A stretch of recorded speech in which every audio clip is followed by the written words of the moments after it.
Known for.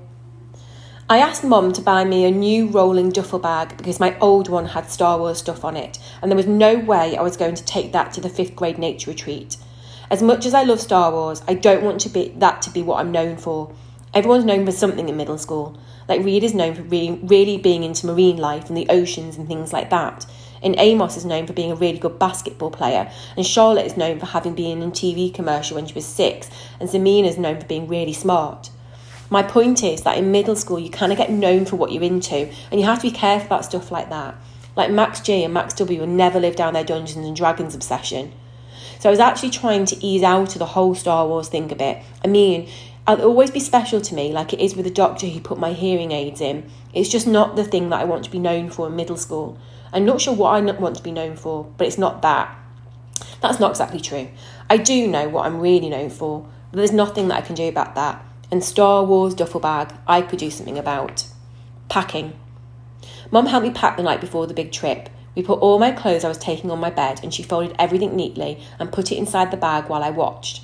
It was a plain blue rolling duffel, by the way, no logos or artwork. What if I can't sleep at night, I asked. Take a book with you. Then if you can't sleep, you can pull out your flashlight and read for a bit until you get sleepy, she answered. I nodded. What if I have a nightmare? Your teachers will be there, sweetie, she said, and Jack and your friends. I can bring Babbo, I said. That was my favourite stuffed animal when I was little, a small black bear with a soft black nose. You don't really sleep with him anymore though, do you? Said Mum. No, but I keep him in my closet in case I wake up in the middle of the night and can't get back to sleep, I said. I could hide him in my bag, no one would know. Then let's do that, Mum nodded, getting Baboo from inside the closet. I wish they allowed cell phones, I said. I know, me too, she said.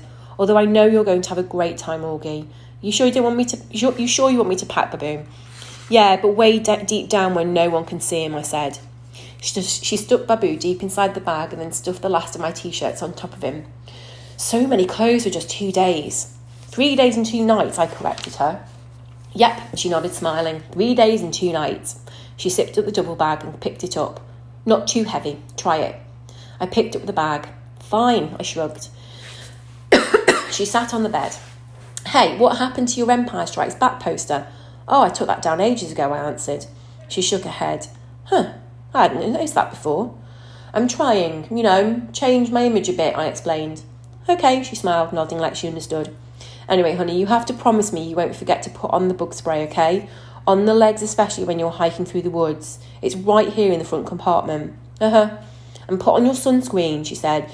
You do not want to get a sunburn. And don't, I repeat, do not forget to take your hearing aids off if you go swimming. Would I get electrocuted? No, but you'd be in real hot water with Daddy because those things cost a fortune.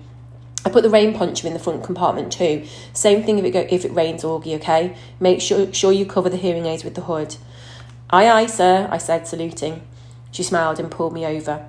I can't believe how much you've grown up this year, Augie, she said softly, putting her hands on the sides of my face. Do I look taller? Definitely, she nodded. I'm still the shortest one in my grade. I'm not really even talking about your height, she said. Suppose I hate it there. You're going to have a great time, Augie. I nodded. She got up and gave me a quick kiss on the forehead. Okay, so I say we get to bed now. It's only 9 o'clock, Mum. Your bus leaves at 6 o'clock tomorrow. You don't want to be late. Come on, chop chop, your teeth brushed. I nodded and climbed into bed. She started to lie down next to me. You don't need to put me to bed tonight, Mum, I said. I'll read on my own till I get sleepy. Really? She nodded, impressed.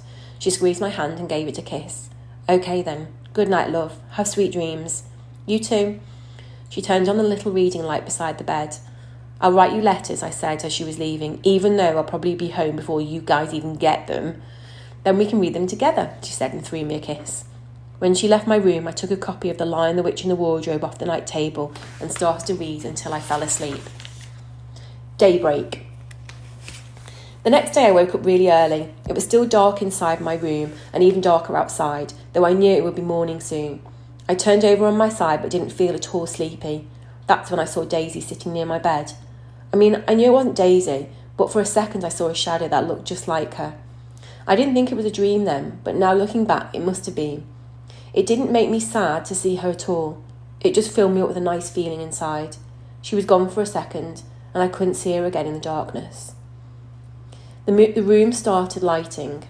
I reached for my hearing aid headband and put it on, and now the world was really awake. I could hear the garbage trucks clunking down the street and the birds in our backyard, and down the hallway I heard Mum's alarm beeping.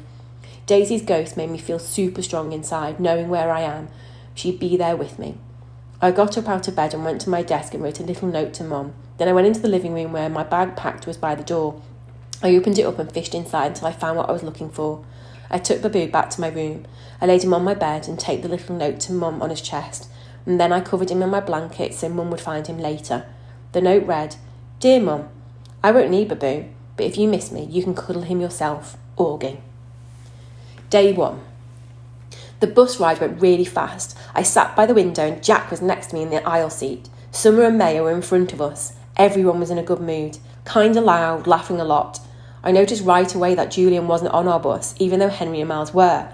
I figured he must be on the other bus, but then I overheard Miles tell Amos that Julian ditched the grade trip because he thought the whole nature retreat thing was, quote, unquote, dorky. I got totally pumped because dealing with Julian for 3 days in a row and 2 nights was a major reason that I was nervous about the whole trip. So now without him there, I could just really relax and not worry about anything. We got to the nature reserve at around noon. The first thing we did was put our stuff down in the cabins. There were 3 bunk beds in every room, so me and Jack did rock, paper, scissors for the top bunk, and I won. Woohoo! And the other guys in the room were Reed and Tristan and Pablo and Nino. After we had lunch in the main cabin, we all went on a 2-hour guided tour around the woods. But these were not woods like the kind they have in Central Park. These were real woods. Giant trees that almost totally blocked out the sunlight. Tangles of leaves and fallen trunks, howls and chirps and really loud bird calls. There was a slight fog too, like a pale blue smoke all around us. So cool. The nature guy pointed everything out to us, the different types of trees we were passing, the incense inside the dead logs on the trail, the signs of deer and bear in the woods, where types of birds are whistling and where to look for them. I realised that my low-bot hearing aids actually made me hear better than most people because I was usually the first person to hear a new bird call. It started to rain as we headed back to camp. I pulled on my rain poncho and pulled the hood up so my hearing aids wouldn't get wet, but my jeans and shoes got soaked by the time we reached our cabins. Everyone got soaked. It was fun though. We had a wet sock fight in the cabin. Since it rained for the rest of the day, we spent most of the afternoon goofing off in the rec room. They had a ping pong table and old-style arcade games like Pac-Man and Missile Command that we played until dinner time. Luckily, by then it had stopped raining, so we got to have a real campfire cookout. The log benches around the campfire were still a little damp, but we threw our jackets over them and hung out by the fire, toasting s'mores and eating the best roasted hot dogs I have ever tasted. Mum was right about the mosquitoes. There were tons of them, but luckily I'd spritzed myself before I left the cabin and I wasn't eaten alive like some of the other kids were. I loved hanging out by the campfire after dark. I loved the way bits of fire dust would float up and disappear into the night air, and how the fire lit up people's faces. I loved the sound the fire made too, and how the woods were so dark that you couldn't see anything around you, and you'd look up and see a billion stars in the sky. The sky doesn't look like that in North River Heights. I've never seen it look like that in Montauk though, like someone sprinkled salt on a shiny black table. I was so tired when I got back to the cabin, I didn't need to pull out the book I read. I fell asleep almost as fast as my head hit the pillow, and maybe I dreamed about the stars. I don't know.